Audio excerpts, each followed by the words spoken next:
my name is Christina, and I am a recovered anorexic perfectionist. Oh, and I'm a mom. I am one of those women who always assumed I would have children, but as my career blossomed and the social life of my 20s raged on, I didn't worry too much about it. When I married at 29 and quickly delivered our first child toward the end of my 30th year, I was pretty pleased with myself for being on plan and on time. I had always said that I would be married with a child by the time I was 30, and so, check. As you might be thinking, yes, I am that girl, the one with the checklists and the plan and the controlling approach to just about everything in life.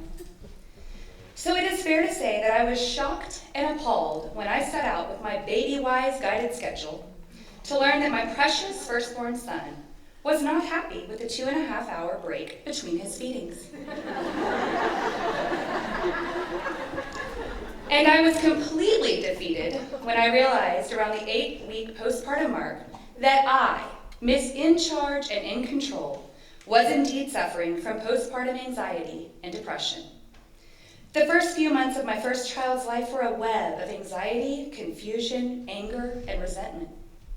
But somewhere in that web were sparks of joy, true happiness, and finally, a transformation. Well, that makes it sound all rosy, doesn't it?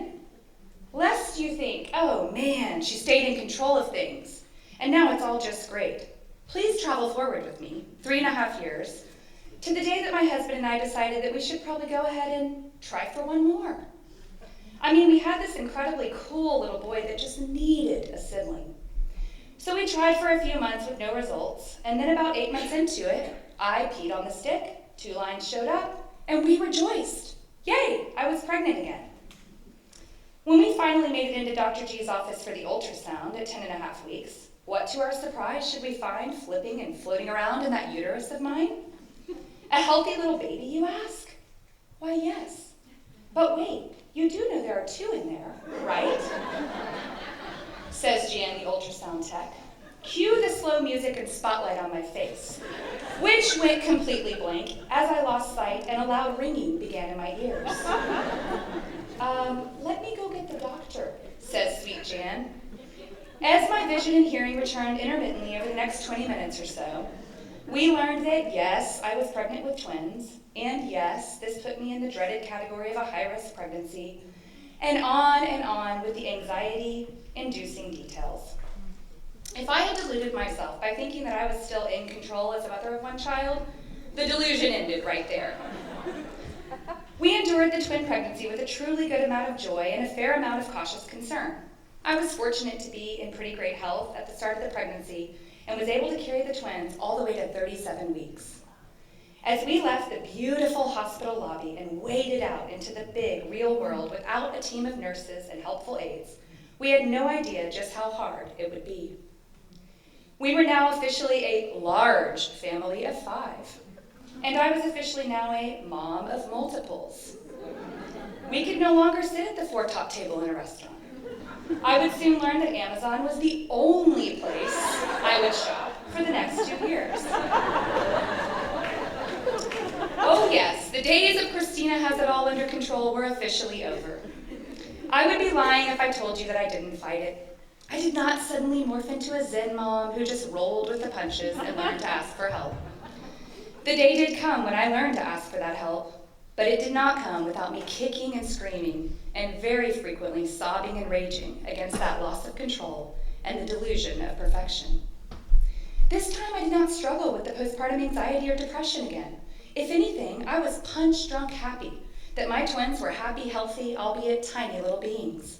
There were so many risks and so many moments of fear during their pregnancy that their thriving was all that more miraculous.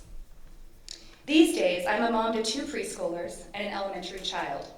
Most days are a blur of joy, frustration, and uncontrollable laughter. Many days I feel like I will never get back to that in-control, have-it-all-together powerhouse that I once was. And sometimes that gets me down.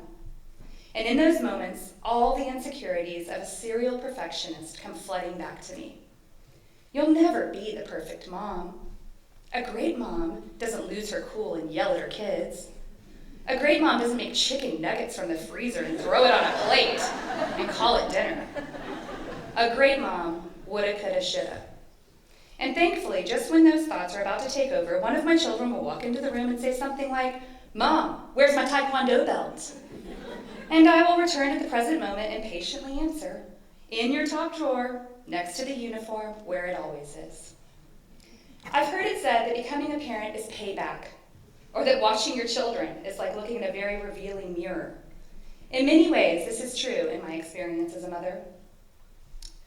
When my daughter gives me her sugary sweet but sly grin and says, "Chocolate, please," at 9 in the morning, I hear a part of myself. When her twin brother snuggles up close on the couch and asks for Eskimo kisses, I see a part of myself. And when their older brother slides into the living room in his socks to sing Ave Maria in his funniest Italian accent, I know that he is mine.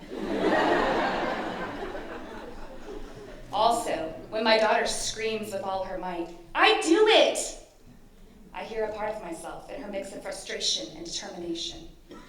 When her twin brother falls to the floor whimpering while resisting nap time, I see a part of myself in him as he desires not to miss out on anything. And when my older son storms off the soccer field screaming and crying, "It's not fair," I must admit that he is mine. Big joy, but also big fear, and sometimes big anger. I'm sure that we often see parts of ourselves reflected in our children as they grow, the good and the ugly parts alike. But sometimes we found something else in our children that we didn't expect. We find grace. When my children crawl into my lap and snuggle close for nothing more than a hug, their embrace is so real and so vital. In that one simple gesture, they say all that the perfectionist in me has ever hoped to hear. "Mom, you're enough. You're so much more than enough."